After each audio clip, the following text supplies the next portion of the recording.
Welcome to the Geographically Challenged Shanghai Studio. It's a very special episode of Geographically Challenged. This is episode number 52.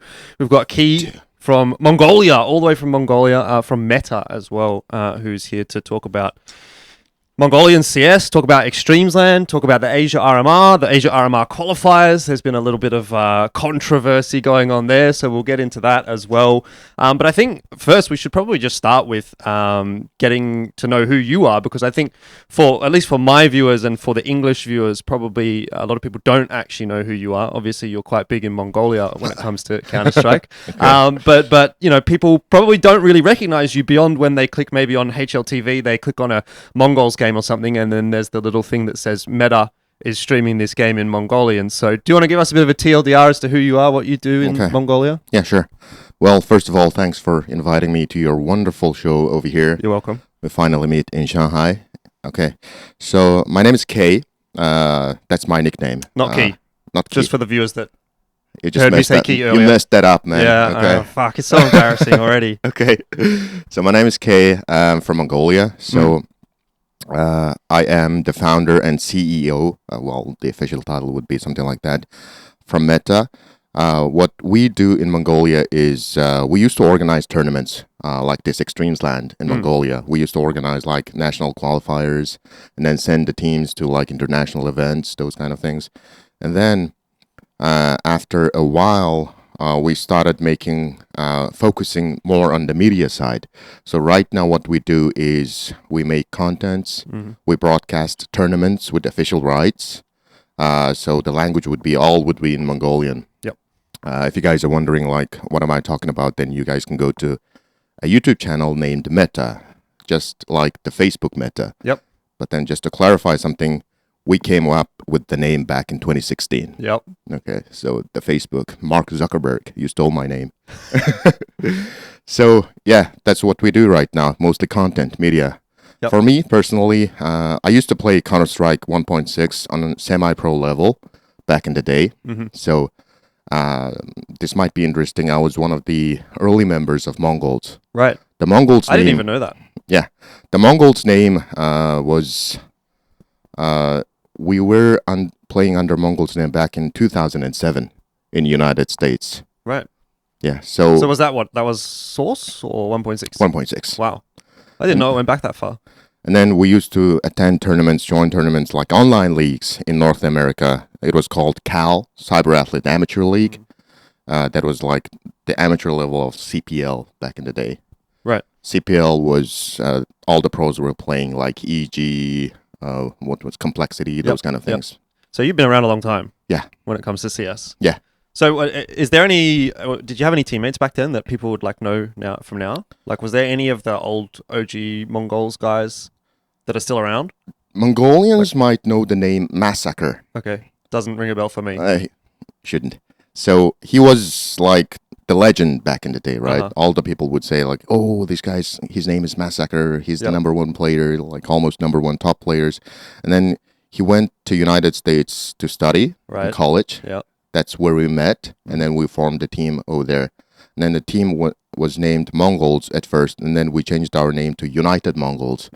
Because we gathered some players from different teams, but then we were all Mongolians. So is it fair to say that the name Mongolz, as it is currently today, kind of stems all the way back to that team? Like, if is that where that name originated? Like, maybe in the same vein as things like, you know, for example, maybe MIBR or those kinds of names that were around a long time ago? It was originated back in 2006, if I'm not mistaken. Even before you? Even before me. So maybe like 1 or 2 years ahead of me. So is it just something that like Mongolian teams kind of just pick up? Like, there's obviously no correlation between you and that team?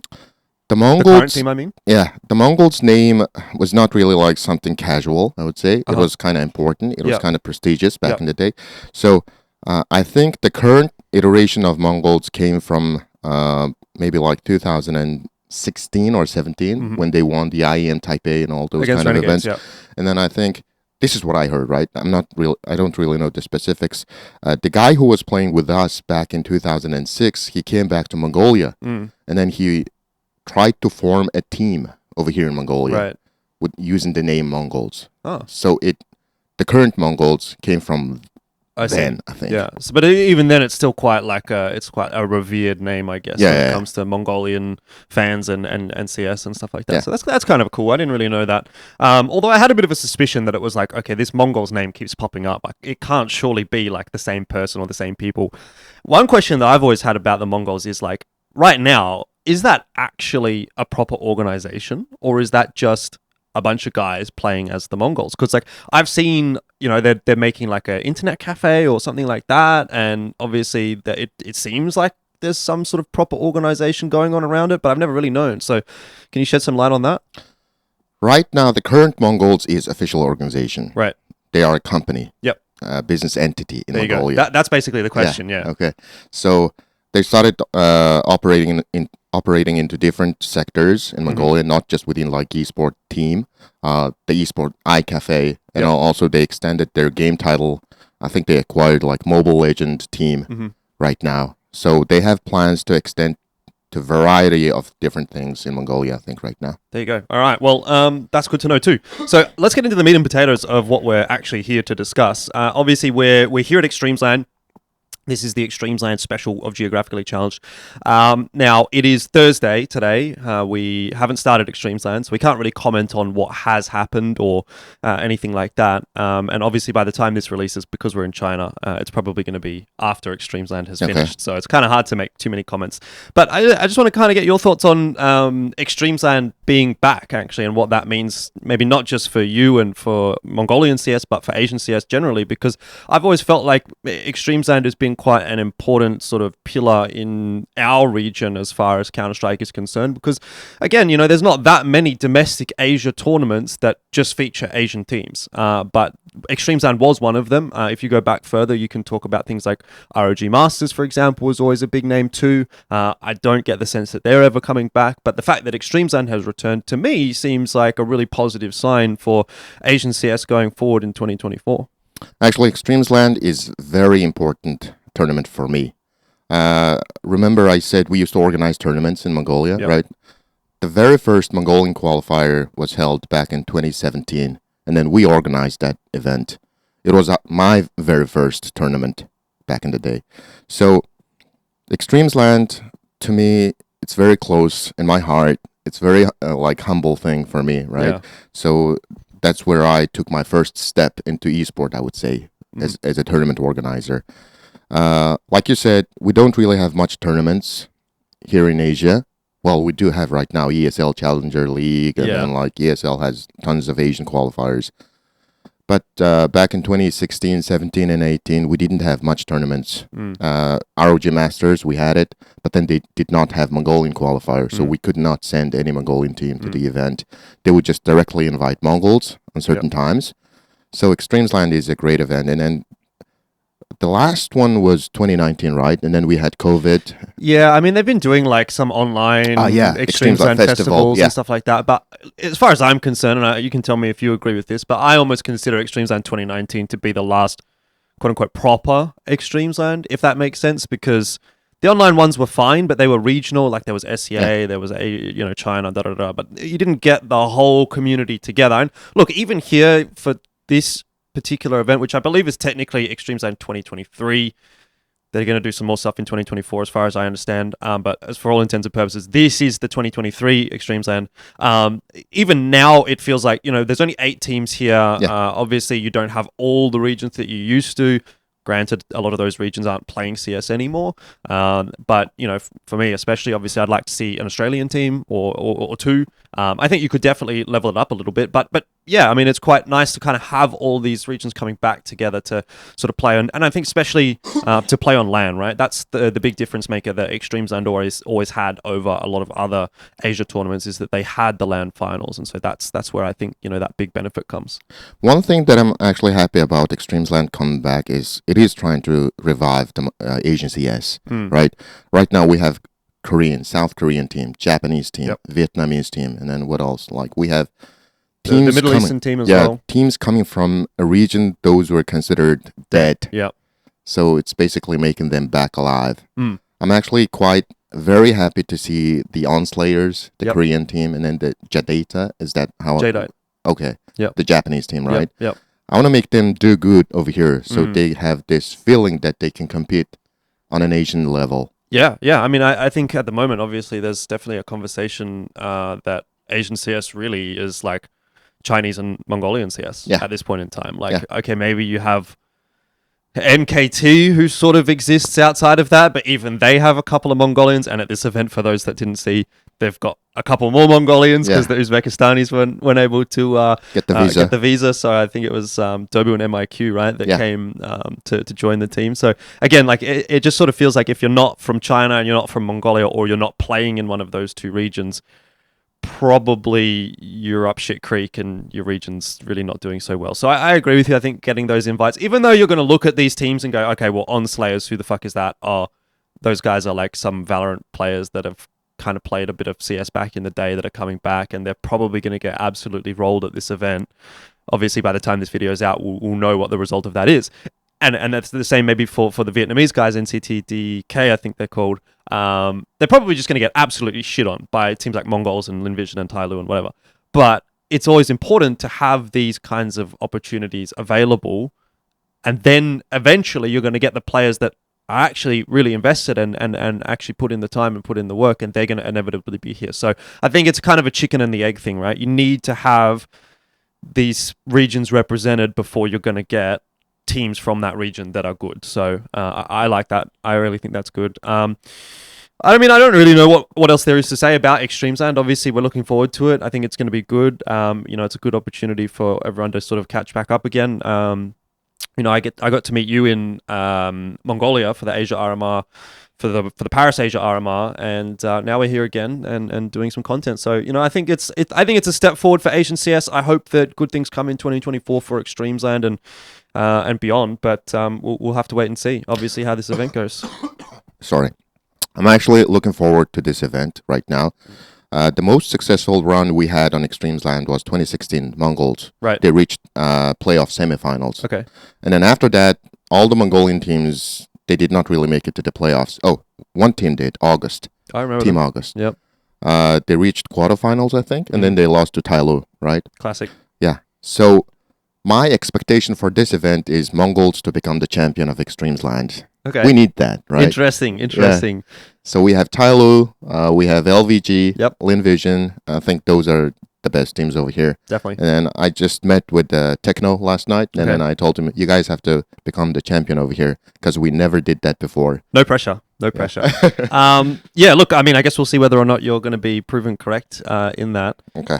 If I had to, right now, make my prediction, I'd probably say I think Mongolz Linvision will be the grand final. Okay. That's my opinion as to who wins. Actually, I think that's quite a hard one to call.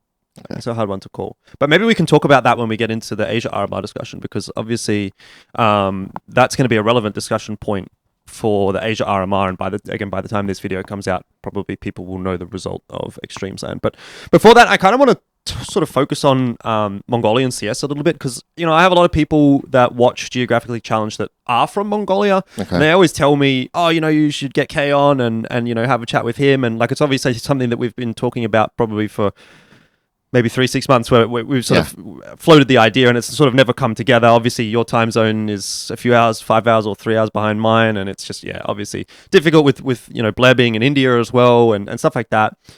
But yeah, we managed to make it happen here. So I think we can focus on Mongolian CS for 10 or 15 minutes here and sort of have a chat about that, because it's quite interesting to me that Mongolia as a country has such a strong CS scene, because like when you look at Mongolia as a country, like why should this be a country that's good at CS? You know what I mean? Like you guys have like 3 million population, something like that. You've got one big city, and that's basically it. And I almost wonder is that actually a benefit, because I assume everyone kind of lives in Ulaanbaatar, right? So it's quite easy to organize lands and these sorts of events and stuff like that. But top 4 teams from the East Asia RMR qualifier were Mongolian, which is obviously fantastic for your region. Why do you think Mongolian CS is so strong? Like, because, outside of China, it has to be said that Mongolia is the strongest region as far as Asia is concerned right now. I think maybe it's related to our lifestyle. Maybe, because we used to have a lot of like cafes in Mongolia, right? And then what we all did when we were kids is just to play in iCafe. Right.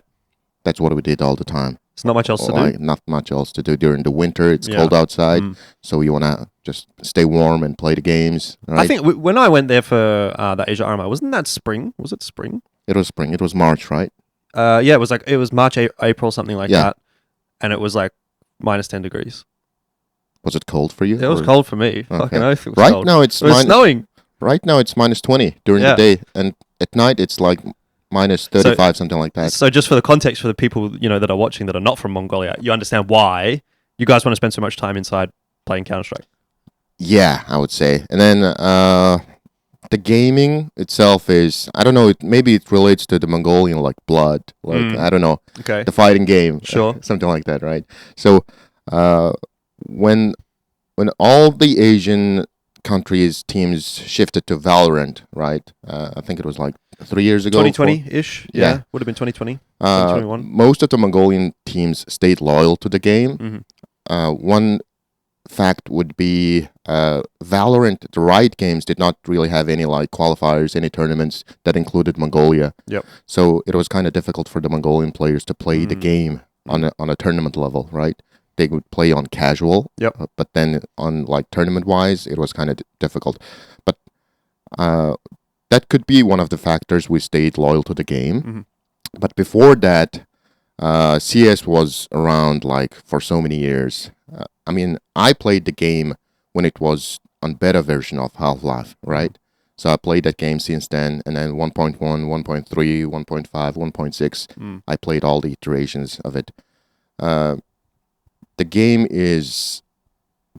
was very popular, and then like everyone would play the game Dota and then CS. Yep. Those were the games we played all the time. Right. And then I guess that's how we rolled. Do you think that the success that the 2016 era Mongols had kind of spurred a bit more of an interest in the esports scene as well? Because the fact that a Mongolian team could be as successful as they were, and obviously Machine Gun especially was a bit of a household name, went over to play in, was it Splice, I think. People were really excited about Machine Gun.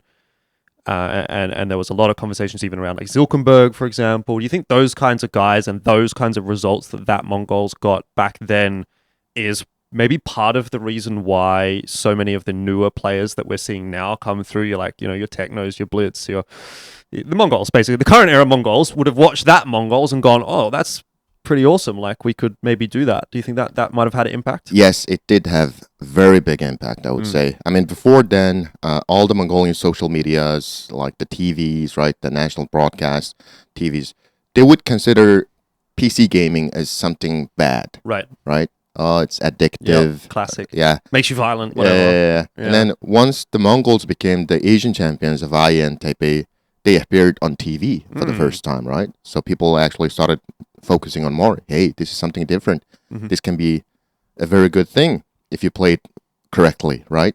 So they became the Asian champions, and then they are winning some prize money, making a living out of it, right? So that made a huge impact. And then I can actually tell it impacted all the players that are playing right now. For example, Mzinho, right? Yep. He actually told me once that he used to look, his idol was Zilkenberg back in the day. Of course. Why right? wouldn't it be, right? Yeah. So Mzinho's first name is Ayush, Okay. right? And then he used to play as Ayushberg Ah. back in the day, right? Yep. And then Bartak, right? He looked forward to Togo. Mm-hmm. And then Togo, and he is actually playing with Togo right now. It's funny that the way that you obviously you're pronouncing the Names in Mongolian Mongolian. Yeah. names in Mongolian. Like, so for people who don't know, we're talking about Sogu, right? Yeah. Is how we would pronounce it. Yeah. Just for clarification. Okay, yeah. So the players that are considered stars right now, Yep. they actually looked forward to the people who played back in the day, 2016 of Mongols. Yep. So they had huge impact on the scene, I would say. Are those guys, I mean, obviously Sogu's still around, like, for example, Mara as well, coaching the Mongols. He's been around for fucking ever. He was coaching, I think, that 2016 Mongols, so, like, he's been coaching for that long anyway. But it seems like the veterans of Mongolian CS or not all, but obviously a large portion have stayed around and continued to either play or coach or be involved, nurture the talent. And I think that's as well quite something that's unique to Mongolia in comparison to, say, for example, Australia, right? If we talk about Oceanic CS, you bring up the names that were in that 2016 Mongolz and the guys that were around at that time versus the Renegades roster that was around at that time. Most of that Renegades roster have now either moved overseas, so JKS Azza are living overseas, not related to the ANZ scene at all, are not able to bring any experience or wisdom or knowledge to the ANZ scene. Sponge is obviously casting overseas, again, doesn't have a whole lot to do with ANZ CS, and the other couple of guys have kind of moved on. I mean, Top Gun, he's sort of floating around, he streams a little bit and that kind of thing, but he's not really been involved in any teams necessarily for the last couple of years. So I think there's this sort of maybe knowledge transfer as well when it comes to Mongolian CS that seems to be done better for you guys than it is for a bunch of the other Asian regions as well. Is there an element of that involved? I think so. So all the players, all the veterans are still in the scene. If they're not in the team, they are still playing like a mix. Whenever there's a tournament pops up in Mongolia, I see Machine Gun or something pop up in like every random open qualifier team. Like he's got a team for everything, you know? And it's like, man, is this guy still alive? Like, what's going on? Like, we love playing the game, right? Even I play the game until now. I'm streaming, I'm joining tournaments, open qualifiers. Yep. So we love the game. We've been playing it a lot. Like most of the veterans who competed back in the day, like 2015, 16, most of them are parents right now. They have kids, family. But then even they have parents and then family, they're still playing the game whenever they can. Yep. Joining the tournaments and those kind of things. And then also, one thing that I wanted to do when I created Meta in 2016 is to show the people, the Mongolians. Okay, so the Mongols got invited to various tournaments, right? They would go to IEM Taipei, ROG Masters, but then nobody knew how they went to the event. What was it like? Like, what kind of hotel they're staying, right? Right. So I wanted to show people, I wanted to show the Mongolians, hey, this is your kid, how he's traveling. Right. This is how they treat your team whenever they join international events. They stay in 5-star hotel. Yep. They treated like VIPs. This is a life that someone who cannot have, maybe if they are not playing the game. Yeah. It's something worth striving for. Yeah. So 2016, people actually did not really know like this was a thing, right? So I wanted to show the people. So I started making contents. I started making vlogs, travel vlogs, to show people, hey, this is what it's like. And then maybe that gave some light to people, like, hey, this is actually something really good. And then the kids who were like 13 years old, 14 years old, they wanted to be part of it. Right. So they started grinding, I think. Yeah. What about, I mean, I guess since we're talking about that sort of thing, like on the economic side, what is it like to make a living as a pro gamer in Mongolia? Because, for example, Australia is a very expensive country, let's just say. So, if you go to an event and let's say, so let's just say a team that makes the major, right? The number that's been thrown out there is about 200,000 per player, US, which is still quite a significant salary in Australia, I will say. But you couldn't really like live off of that for the rest of your life. If you won one time and, you would need to do that like 6, 7, 8, 10 times to potentially be at a point where you no longer had to work. But what's it like from the perspective of someone who's living and working in Mongolia? How is it financially for these players? Because from my understanding, if they qualify for the major, like that's a fuck ton of money for a Mongolian. So is that something that makes it more viable for these guys to sort of play and be pro gamers, as opposed to, for example, for people like, again, in ANZ, like you do your pro gamer career for 5 years or something, and then you're like, well, fuck, now I have to get a real job because this is just not enough money anymore, unless you're literally the best of the best and you are obviously, making it overseas and stuff like that, pretty much every other tournament. But, for example, for, I don't know, let's just pull a name out of the hat, like someone like, say, Cabal or Dobu or these guys on ATOX. They're not making the major at the moment. I mean, they might still from the Asia RMR, but I presume they're still, like, are they working or are they just gaming for for their money, basically. So not every team in Mongolia gets a salary. Mm-hmm. If you cannot make the major, it will be kind of difficult for them to survive. Okay. So one thing that's been supporting the teams is sponsorship, I would say. Right. So Atox, right? They are partnered with one of the betting sites. I think it comes from Russia. I don't know. I have no idea. The origin. So if you make the major, then the number is like 250 grand per player. Yeah. That news came out recently, right? Nobody knew about it before. I think that was unique to the Paris major, though, because the stickers were out for so long. But let's just say it's between 100 and 250k per major per player. If you make the major and if you get that money, 100 or 250, right? You cannot make a living out of it for the rest of your life, right? You need to do something. Sure. I agree on that. But then this is not something, I would say the young players are not really looking to get into esports because of that money. Okay. Because nobody knew about it before, right? Those kids, those players want to make into esports because they want to play the game. They want to live a life based on their hobby and make a living, right? Yep. So right now, how you play for 5 years on a professional level, and then once you retire, right? For example, like Machine Gun, Zilkenberg, they're not playing on a serious level. Zilkenberg is playing on a team right now. For example, Machine Gun, it's kind of difficult for them to decide what to do next. Yep. That's a headache they're having at the moment, I would say.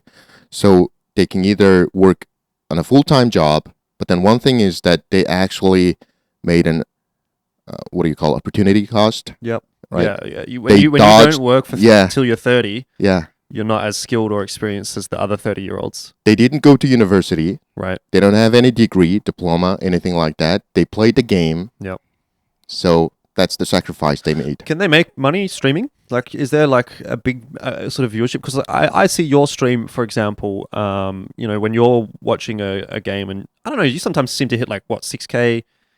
How much? What would you say is like a good number of viewers for you when you're casting a game, like a decent game? Decent game. The top I had was 18K. Yeah. That's just only Mongolian people, right? Because there's not going to be, outside of people like me, maybe, who are supremely invested in Asian CS and are going to tune into a Mongolian stream to watch a Mongolian game every now and then. Probably 99% of those people are Mongolians. So it's not as if there aren't Mongolian people that are going to watch Mongolian streamers, but are they able to actually make money off of that, enough money for it to be viable? Because I can imagine it's difficult, right? At least for me, like if I stream, anyone who speaks English can watch me. Yeah. But when these guys stream, chances are if you don't speak Mongolian, you're not going to watch. Streaming is kind of difficult, I would say, especially when you're involved in esports, right? I mean, we have a lot of streamers in Mongolia, but then they're not really concentrated on esports. They make a variety of contents, right? IRL, I don't know, like reaction videos, those kind of things. Yeah. But as a professional player, if you make a streaming, I see a lot of Mongolian players stream on YouTube. Dobu, Erkast. Yep. And also, who else tried? Like, most of them tried to pursue streaming. I think if you do good, then you can actually make a living out of streaming. You get certain income from Google AdSense, but it's not that much in Mongolia. But then most of your money comes from either donations and then also sponsorship, partnership. Yep. So if you're actually really good, then you can make a living. But if not, then it's just waste of time. Yeah, right. How do the Mongolian fans go, like watching and supporting CS? Because it seems like there's a disproportionately large amount of CS fans in Mongolia compared to your population, compared to other regions. Like, again, like you say, you can get 18,000 people watching a stream of yours, but even then, if you're doing, like, say, for example, a lower level tournament, or let's talk about maybe a Misa Pro League or something like that. Is it Misa Pro League or Misa Pro Series? Something, whatever it's called.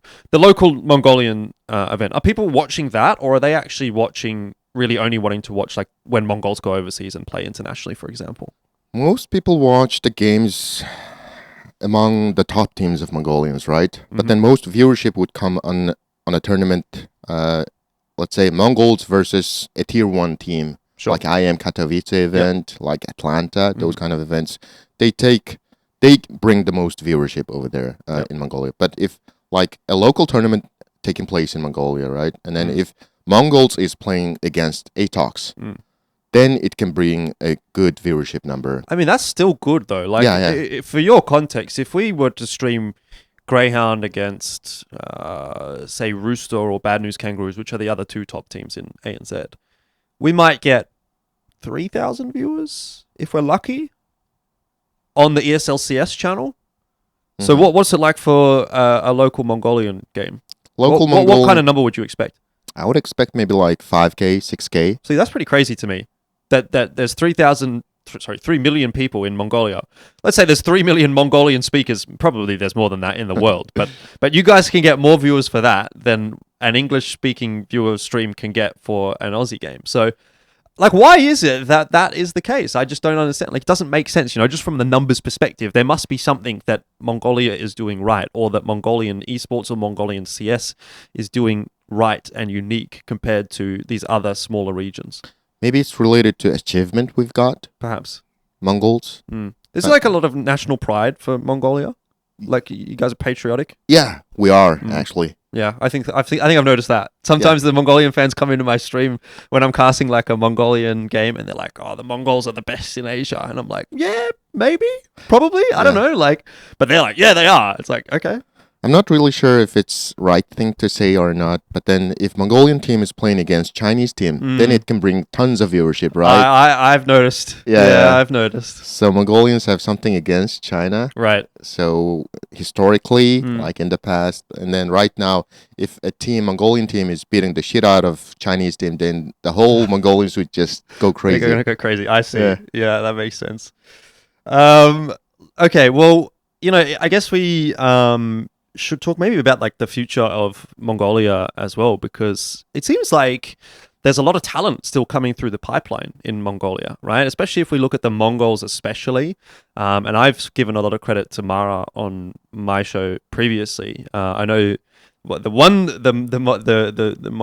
Geographically Challenged that did the best recently was the one that said the title was "Mara is the GOAT coach of Asia." And I don't know if you posted that somewhere or if it got posted somewhere, but one night it just went from like, I normally get like maybe 500 to 1,000 views on a video, and it just went straight up one night. Someone somewhere must have posted it in Mongolia. Was not me. Was not Not me. you. But Okay. but I was like, fuck, this is the power of the Mongolian fans. I got to talk to this bloke and get a Mongolian episode, because then I'm going to get lots of views. So, I guess on the topic of like the influence of these veterans, now we can sort of bring that onto the other side of the coin, which is where's that new talent coming from? Because you look at players like, 910 Mizuno and these guys that are coming through into the Mongols, Senzu as well, for example. And even beyond that into other teams, I was looking at ATOX like Zesta and Accuracy. Haven't really seen. I know they've been around. They were playing on like Good Gaming and stuff beforehand. But for people who aren't like super invested into Mongolian CS or even Asian CS in general, they probably haven't heard a lot of these names before. Yeah. So there's a lot of like, is there a lot of talent actually coming through? Like there's a lot of new blood, it seems like, in Mongolia that if you just need to replace a player, it's like fucking just ask Mara and he'll find someone for you that's like 15 years old. That's really good. So, I'm not really like bragging or anything like that. We actually, me actually brought Faceit officially into Mongolia, Okay. right? This is something kind of extraordinary, I would say, right? Faceit never goes to a region that has like 3 million population. Nope. They do not give an official hub, a verified hub access to that country. But then I actually insisted them to bring Faceit into Mongolia. We have our local server placed in Ulaanbaatar, Yep. and all the guys who are playing on Mongolian Faceit have 5 ping millisecond, right? That's a very good thing. Very good for Mongolia, isn't it? And then one interesting fact that I can give you is when we launched Faceit in Mongolia, I think it was 2017, we operated for 1 year, and then we became the most active hub in the world. Wow. They measure That's crazy. how many successful games have completed within 24 hours, right? There's a metric for that. Yep. And then if you look at on Faceit, the number one is Mongolian division called Silver, Wow. That's crazy. from level 5 to 8, I think. Wow. So 3 million population, and then we have #1 ranked hub on Faceit. Yeah. Everyone is playing. Every on one that. of those 3 million people is playing Counter-Strike. And then I got feedback from Faceit that our partnership was a success. There you go. And then they even asked me to consult with people from Asian country how I successfully planted this Faceit in Mongolia. They want my experience on that. I mean, that's very much what part of this conversation is really about. It's like, how has Mongolia been so successful where other Asian countries have not? And I guess that's just another example of it, that there are that many people that are playing Counter-Strike. And then you talked about young talents. Where are they coming from, right? On Mongolian Faceit, we have divisions called bronze, silver, and gold. And then gold is where... Oh, dear. Is it okay? All right, so where were we? Young talents. Young talents. Where are they coming from, right? Yeah. So we have Mongolian Faceit, we have 3 divisions. One is silver. Yep. We have bronze, silver, and then gold. The gold division is where most of the good players are playing over there, from level 9 to 10, right? Sure. So people ask me this question a lot. How do I get into a team, a Mongolian team? How do I become a professional player, right? One advice I would give them is you can play the game on Faceit, Mongolian Faceit, and then you reach to the top.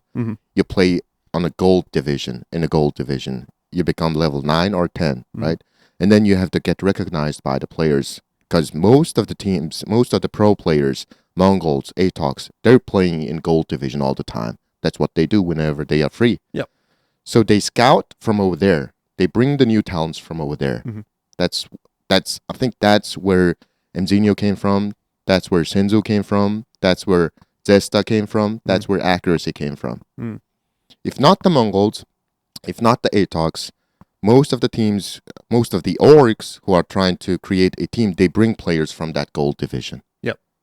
So basically just get to gold division and play well, and people will notice. Yeah. I mean, it's very interesting that there's such a healthy scene in Mongolia. I mean, another one of the teams that I kind of wanted to talk with you about was the Huns. Obviously, I think a lot of people were excited to see that team get built. People were pretty eager to see where Score was going to go in particular, because obviously, you know, he was like the big thing when he was in IHC, and then he went to Tyloo, and that didn't really work out for various reasons. And then he was back, and Yami as well. I remember a lot of people were like, fuck, this Yami guy's sick. And so you see Yami and Score in one team, you're like, holy shit, these guys are going to be amazing. And then, I don't know, it feels like maybe the results haven't quite been what they would have hoped. I don't know, what's your sense on that? Because I think like the potential of that roster certainly is there. There seems to be a lot of firepower. They seem like cracked out gamers, and then it's like, well, ATOX is still better. And I don't know if you'd like look at it on paper, would you say like, yeah, ATOX is definitely going to be a better team than the Huns? I don't know if I would necessarily say that based on the players that are on the roster, but very clearly they are a better team because they continue to beat them. So do you think the Huns still have a bit of a ways to go as a roster? I think so. Huns, they need time, I think. They got formed maybe like 3 months ago. They just got announced their like 5th player, Yami, recently. So the camera's stuck. The camera's stuck. It's all gone wrong today. It's all right. We fixed it. All right. We'll just have to call that bit a broken camera part. All good. It's about what we're saying, not what we look like anyway. Unless you guys were looking at my feet, which I'm sure many of you have already commented on. So the Huns, I'm actually expecting more from them. They got qualified for IEM Chengdu, the closed qualifier. They are currently boot camping in Shenzhen, China. Yep. That's why they've been getting like a very good ping on the Hong Kong server. So when you look at, just like you said, when you look at the team roster, they have very good lineup. They have 3 players who participated major. Score, 9, Bartak, right? Yep. They are a very good team, I think. So I'm expecting actually more from them. They just need some time. Sure.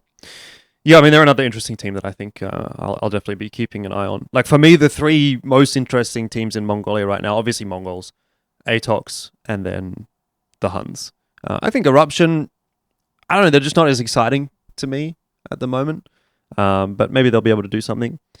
Anyway, you know, I guess we've talked a lot about Mongolian CS, and hopefully people have been interested in that. But I think something that a lot of people probably clicked on this video to hear us talk about was the Asia RMR and our expectations for that, and obviously how the open qualifiers have gone as well.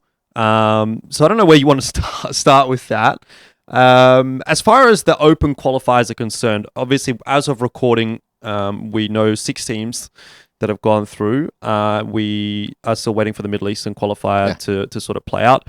As far as I'm concerned, I don't think that the Middle Eastern qualifier largely matters in the Asia RMR all that much, because to me, I don't think that those teams are going to be super competitive. They did okay at the last Asia RMR, but I almost feel like that was maybe not an overperformance, but certainly something that was a bit unexpected for one of those teams to make it into, I think it was the top 4 for Maybe. What that team, Twisted Minds. I think they made top 4. But obviously, we'll just quickly touch on the China qualifiers.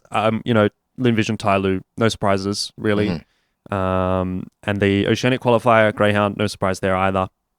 I think where things start to get a bit more interesting, obviously, East Asia, Mongolz, again, I think everyone probably considered that they would easily top that group, which they did. Atox, I don't know, did they have a bit of a difficult run from your perspective, or were you always expecting them to make it as the second seed from East Asia? I was actually looking forward. Okay, the Mongols, number 1 choice, right? Mm-hmm. They did not lose a single map.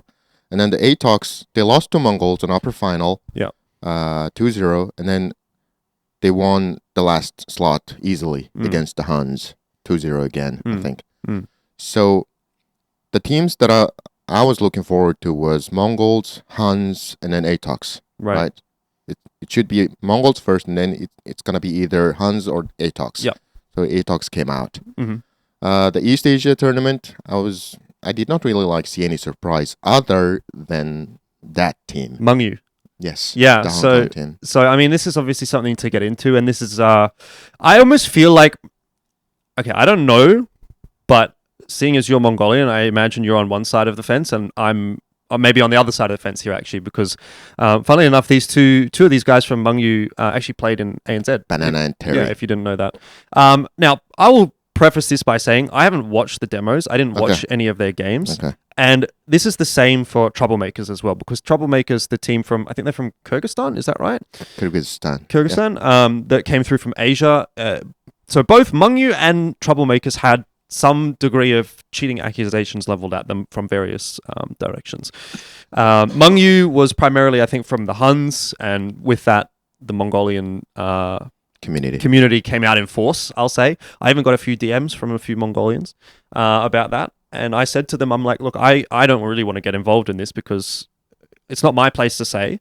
The admins need to do what they need to do, and I'm just here to cast the game.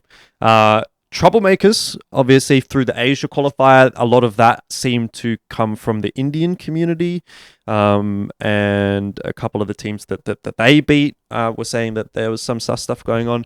As of this moment, and again, we're recording this on the 25th, which is Thursday before eXTREMESLAND, I don't believe either of those teams have had any ramifications. Neither have been proven to have done any cheating or anything like that. Now, the first thing that I want to say on this, and I will probably discuss this in a future episode as well with Pilski and Bleh, and I want to get your thoughts too.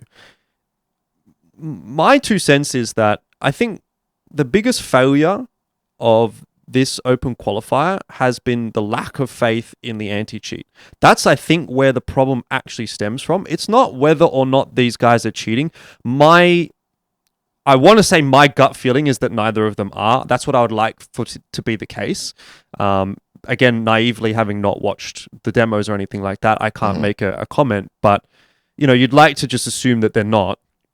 And I'm always someone that assumes innocent until proven guilty. And as of yet, they haven't been proven guilty. And I'm not going to be the one that's going to go out and say, yeah, I think they're cheating. I looked at the demos and, he looked at the wall this way and therefore he's cheating. I don't think that that's a good way of really proving whether or not someone's cheating. But I think the biggest issue that I have is that the lack of faith that people have in the Acros anti-cheat is why this is a problem to begin with. If people had faith in the anti-cheat that was running for the open qualifier, I'd be very surprised if there was cheat accusations on a Faceit platform, for example. Like, if those games happened on Faceit, people would be like, fuck, these guys are insane. And then they'd look at the demos and be like, well, that's a bit sus, but we're on Faceit, so they can't be cheating. But the fact that we have this like element of doubt from the anti-cheat is a problem, first of all. And then second of all, obviously, the way that the admins handled the situation, I think they were out of their depth. I don't think that they really should be the ones that are having to make that decision. Like, it seems like the knowledge just isn't there to really have that conversation with the community. So it almost needs to go up the chain. So from a TLDR perspective, I want to say they're not cheating, but again, who can really say? They haven't been proven guilty. That's what I'm going to go with for now.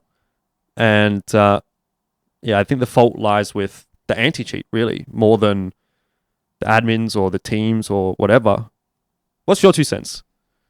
I agree, and I also do not agree. Okay. Okay, so, the anti-cheat, the platform, challenger mode, across, they were terrible, right? I mean, like, actually, this kind of issues happened before the even tournament started, right? People actually, like, said things like, hey, this challenger mode, it does not have anti-cheat. It's going to be a mess. Like, people had this expectation. People had this, like, talks and rumors about it. And then once the tournament started, it just messed up everything, right? We have, like, tons of clips, videos, not just within Asia, also EU, America. Like, everyone is just posting videos of, like, fishy moments, right? Trigger bots, wall hacks, they expect. So, for me, I was actually casting the game Mungyu against Huns, right? And then I was not really, like, suspicious until maybe, like, 16th, 17th round. And then one thing actually triggered me suspecting the Mungyu was the player named Dead Inside. So his, like, official name on Wikipedia and HLTV is Han9, HUN9, right? He actually played a very, very strange game against Togu. It was 1v1, 2v1, right? But then I did not really, like, accuse them during the live, right? I said, hey, this is interesting. Like, he just caught the right timing. And then when the game finished, we had, like, tons of clips coming out from, like, either Huns and also the Russian team, GR Gaming. You just said the Mongolian teams actually accused them for cheating. It was not just the Mongolians. Yeah, you're right. It was GR as well. During the open qualifier, they played against Russian teams, and then GR actually made some clips. And then also, I remember that. if you actually saw it or not, there is this 14 minutes of evidence video compiled by a Memo team named Memo. Okay, I don't think I saw that. I saw the clips from, I think, on the Huns. So it's YouTube. 3 teams, right? Yeah. Huns, GR, and then Memo. They all compiled all these clips, evidence to prove, to dispute them. Sure. So I watched all the clips, and then I also downloaded the demo file and then watched it again. And to be honest, I think they were cheating. They were cheating. Yeah, I mean, look, if you see the clips, and then maybe you can show it to someone who plays on pro level. To get their 2 cents, right? It's kind of obvious, I think. The thing is, like, I always have this thing where I feel like I don't know that much about CS. You know, I've been casting CS nearly 10 years now, but I still, in the back of my head, I'm like, nah, I couldn't possibly make a decision on someone's career just from watching a demo and thinking, oh, that looks a bit sus. Because 1, I don't have the faith that I would do it correctly, and 2, I've seen enough instances where we used to have this platform called Cybergamer back in ANZ, back in the day, and there was this what was called, like, the Cybergamer anti-cheat panel, and they would ban people based on demos, and they got a lot of false positives. They got a lot of people that they banned that were not cheating. I believe Ins and Gratisfaction were both banned by the Cybergamer anti-cheat panel at one point, and it was just that they were good players that hadn't had much of a reputation at the time. So that's my worry. That's my concern, is that, like, yeah, things look sus, things look fishy, but how do you really know unless the anti-cheaters picked it up. So that's why I think it's very hard to convict someone just based on the demo. And look, everyone that I talk to, yourself included, seems like, yeah, these guys are fucking sus. But it's like, is that the right way to go about things? I know it can be harsh. You know what I mean? Yeah, I know it can be harsh. I know it can be like misleading sometimes. Because right? if it comes out that these guys weren't cheating, and everyone's been like, oh, they were cheating, like everyone, then like imagine how these guys feel. You know what I mean? Like, so I'm not saying it's wrong that people think that they're cheating, and I'm not saying they are or that they're not, because like I said, I haven't watched the demos, and I don't think that even if I had, I would be able to make an opinion myself. I think the biggest problem, again, continues to come back to the fact that the anti-cheat is suspect. And if the anti-cheat is suspect, then that's why this problem occurs to begin with. So at the end of the day, my issue is that needed to be handled a little bit better. Yeah. So when this issue came out, I saw like community is actually divided into two different places, right? So people who are accusing them for cheating is from Mongolia or from Russia, right? Yep. But then people who are defending from them is like either like community caster from Hong Kong or Australians. Yep. That's what I recognized. And then I see two names, Banana and Terry. Yep. They play on pro level in Australia. Yep. So it's just like, who do you know? Who are you comfortable with? Who are you friends with? And therefore they must be right. Like they're, you know what I mean? I don't have any suspicion against Banana and Terry. Yep. They were fine, I think. But then the main opera, he had issue for me. But do you think if you were playing with the cheater, like, would you know? I would. You reckon you'd know? Yeah.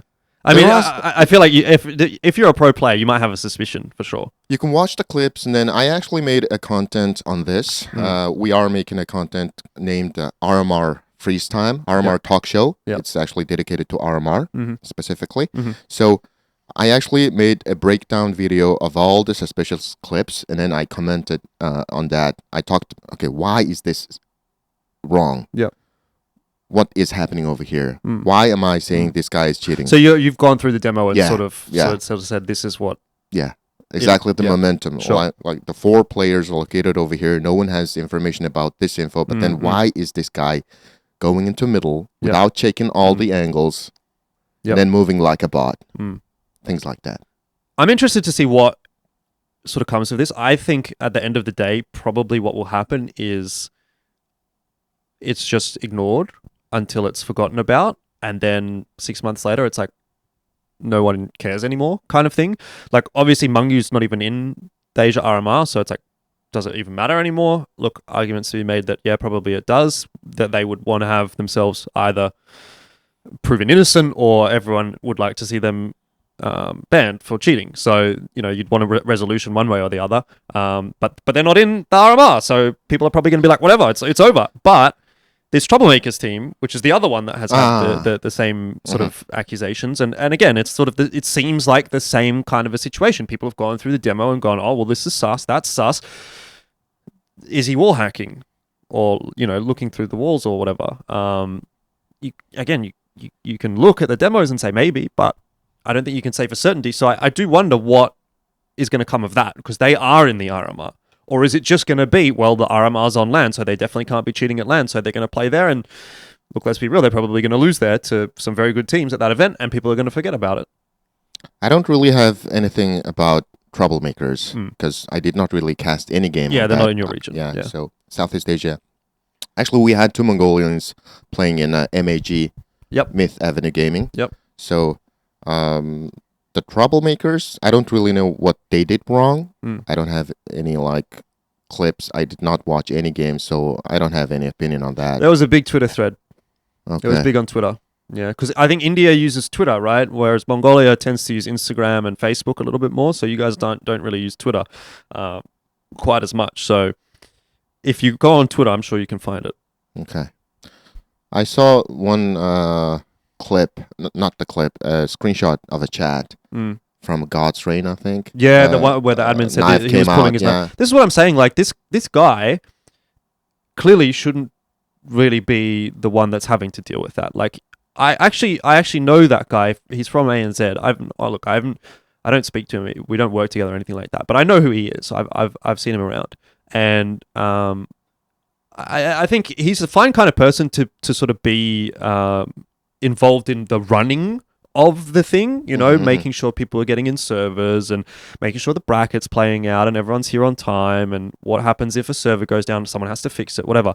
But I think having those regional kinds of admins be the ones that are dealing with these cheating accusations is not really an ideal scenario. That should be going all the way up the chain to like the head admin of PGL or whoever's running the fucking major. You know, it shouldn't be some guy from ANZ who's just like helping run the open RMR qualifier. Like, why is that?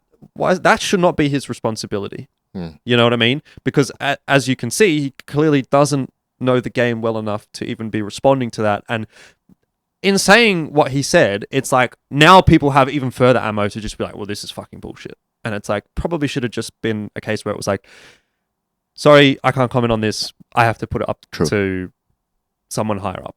But then again, you get into a scenario where like, how many people are accusing people of cheating, and how much time are these guys going to have to go through, you know, globally, all of these issues. So I don't know what the solution is, but I just think like people think that guy has more power than really he does.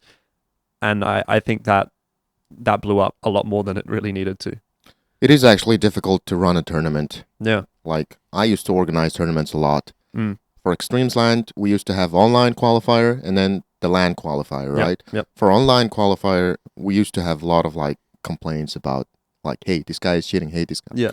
I know and the you're pain. like, for fuck's sake. Yeah, I know the pain because I cannot prove it, right? So they send like What do clips, they send the photos, demo files, and then they ask me to check it. You lose a game, and then you think the other team is cheating. Yep. That's what the online game is about. That's how right? it is. Yeah. But on Faceit is kind of different, right? Faceit is known as having a good anti-cheat, ESEA and Faceit. But then even Faceit has loopholes. Yeah, right? of course. Everything does. Yeah. So when you said if the tournament actually held place on Faceit, this wouldn't have happened. I think for Mungyu case, it might be different. Okay. Because we have a team from Hong Kong and then beating the shit out of Huns. Yeah. Right? Yeah. And then people would start thinking, hey, maybe if it ran on Faceit, people might say, oh, the Huns, okay, disappointing. Bad day, they lost, whatever. bad day, Yeah. right? But then the Huns had feeling about the enemy team when they were playing the game. So even if it was on Faceit, they would actually They probably look would at have the said video something. and then said something like that. Yeah. And then once they said something about it, and once they uploaded all those clips, and then if people actually watched the clip, then they would actually start thinking otherwise. Hey, this is interesting. Yeah. Look, end of the day, I don't think we're going to get a resolution to this. Yeah. It's just an interesting topic to talk about. Like I said, I'm not leaning one way or the other. But I do think that, especially for this Troublemakers team, having made it to the closed qualifier, it probably warrants a statement maybe from Challenger Mode or from PGL to sort of say, like, hey, we've checked and we've cleared them, or we've checked and they're fucking banned. And whoever came second, was it, I think... was it Myth Avenue Gaming that came second? I can't remember. Yep. In Asia. They're going to get the slot. So, I don't know. I don't know what people necessarily want. I think a lot of people probably want them banned, but it's a developing story. It's a developing conversation. I'm sure we'll be talking about it going into the Asia RMR as well. But I wanted to talk to you about the Asia RMR too. And you know, we're sort of going over time because it's been a good conversation. So let's just jump forward and talk about the Asia RMR and our expectations for that event, and then we'll wrap things up. Mongolz, Lin Vision, Tailu, Greyhound, Atox, Troublemakers, +2 from the Middle East, as we've sort of touched on briefly. Not really expecting too much from the Middle East. Personally, I'm not expecting a whole lot from Troublemakers. For me, there's 4 competitive teams here. It's Mongolz, Lin Vision, Tailu, Greyhound, obviously. And then Atox as like maybe a dark horse. I don't know that they're going to be able to... Well, I definitely don't think they're going to beat the Mongolz. Not too sold on their potential to beat Lin Vision. Tailu and Greyhound, I'm a bit not too sure on at the moment. Like, obviously, Greyhound just made the roster change, bringing Dexter in, and on paper, that makes them look better. Yeah. But actually, if you've been looking at their results in ANZ, they've been looking pretty susceptible in some cases. And Tailu, I just don't know what's going on with this Tyloo roster. I suppose we'll see what happens here at eXTREMESLAND. But Ormond's come in, Mosey's gone out. They've always had this sort of choking issue at the Asia RMRs as well. So if I, like I said, for eXTREMESLAND, had to make my prediction for a grand final or for a top 2, it's at the moment it's probably Linvision and the Mongolz. I want to say Greyhound, especially given they'll have a little bit more time before the Asia RMR. I definitely think Greyhound could be in there. For me, it's probably Greyhound, Mongolz, Linvision, 2 of the 3. What do you think? As a Mongolian, I would say 2 Mongolian teams, right? Mongolz and Atox. But then, if not, I would say Mongolz should be the 1. Mm-hmm. And then the second team, I would go... I think it's going to be Greyhound. This is hard though, right? Because they've just made a change. Because Linvision, I never seen them play very good on LAN events. Right. They were called LAN Dodgers, right? Okay. In China. So Linvision, I don't think they're going to compete very well over there. The Tyloo, like you said, they're bringing Alman. They have roster change. I'm not really expecting much from them. I mean, they've been on and off. I've seen the games. And Atox, I'm not really sure. They have 2 young players, Accuracy and Zesta. It depends on how they're going to perform over there. Because Cabal, Dobu, and MIQ. Cabal and Dobu, they're veterans over there, right? They have the knowledge. They have the experience. It might be a bit difficult for them to play their own style during a LAN event, especially this big event, RMR. Zesta and Accuracy, they might just feel a bit stressed during the event. So it's going to depend on that. So I would say Mongolz and Greyhound. Greyhound, they brought Dexter. They have Erkast as a coach, right? They have experience. They can handle it on LAN. I mean, they are proven winners or qualifiers in a lot of cases as well when it comes to the Asia RMR. Like this core has never missed a major. Like they've qualified for every single one. So it's very hard to say that they won't do it again, even though the results have been a little bit shaky over the last week or so. On paper, it's an upgrade. This team, like we said, has that experience, has the proven winners mentality when it comes to the Asia events. So definitely have to have them in the discussion. The only thing I'll say is that I actually think this is the most competitive looking Asia RMR since COVID happened. And even prior to COVID, like it almost always felt like, oh, okay, it's going to be like Tyloo and, maybe whatever team MVP and Renegades or something like that back in the day. But now it's like, I think you really could make an argument for any 2 of the Mongolz, Linvision, Tyloo or Greyhound. Like even if Tyloo would qualify, like I would be like, okay, that's not that out of the realms of possibility as far as I'm concerned. Like they're still a good team. Yeah, their results have been a bit shaky of late, but I still think that the ability is there if they don't choke on LAN. And obviously for Mongolz, Linvision and Greyhound, I think the argument is definitely easier to make. So for me, this is the strongest top 4 that we've had at an Asia RMR where you could realistically say any of those top 4 could go through, which hasn't been the case in previous iterations, in my opinion. And even Atox, I think, is, as far as a 5th team is concerned, it's probably the strongest 5th team that we've actually had in a while as well. I mean, obviously, there's only been one RMR since COVID that had more than 4 teams, so it's kind of a moot point. But I don't know. I guess we'll see what we get from the Middle East as well. The Middle East always seem to put together like one team that's kind of like interesting. This Divine Vendetta team that they're called something else now. But I think Jijihao International is. Jijihao International as well. Yeah, they may be worth a shout. Like they're like teams that you don't expect them to qualify, but you could see them maybe causing an upset here or there. So I actually think this is going to be quite a competitive Asia RMR. I think it's a hard one to call. Yeah, I think the reason why we're having this kind of conversation and then the reason why we cannot decide on top 2 is because of the local competition on Mongolia, China, and Oceania, Australia, right? The Mongolian local competition is really good right now. Mongolz, Atox, Huns, Eruption, and then we have like other teams coming out. And then also the China, Linvision and Tyloo. They're not the best teams, like they're not the only best teams over there, right? We have New Happy, we have Rar Atom, Wings Up. They've been doing really good. Steel Helmet. Steel Helmet's actually, I fucking love Steel Helmet. They're such a fun team to watch. So, and then also Australia, we have Vertex. They're known as Kangaroos, and then Rooster. Yeah.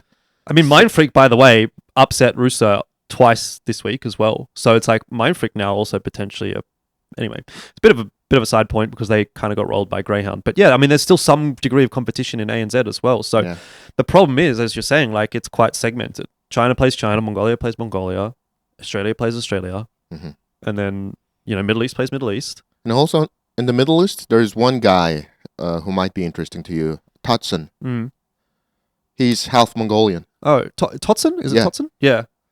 His father is Mongolian, okay, and then his mom is from Poland. Right. Yeah. So he's actually considered maybe Mongolian, but he does not speak Mongolian. A little bit. I actually did chat with him one time, and then I asked him, "Hey, have you ever been to Mongolia? Do you have any plans to come to Mongolia?" And then he said, "Yeah, my father is Mongolian, but I do not have any relation to Mongolia anymore. Right. He was born and raised in Poland, so." Yeah.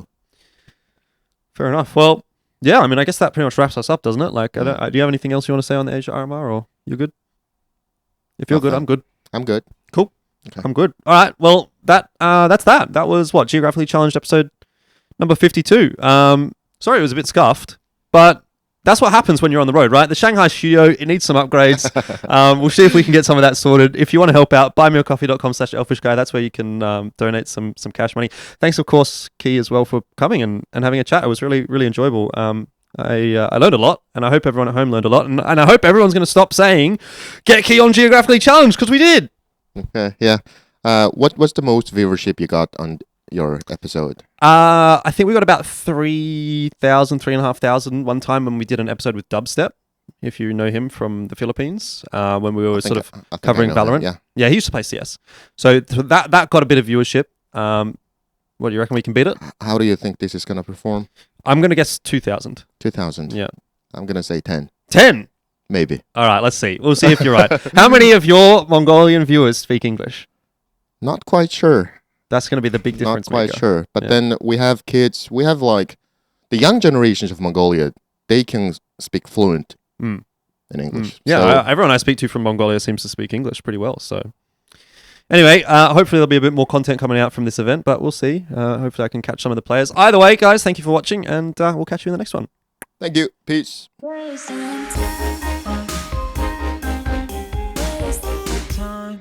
Hey guys, just at the end of this video, I'd like to give a quick shout out to Jean, who is my first supporter on buymeacoffee.com. If you'd also like to support me financially or any of my content, make sure to check out the link. It is in the description box below.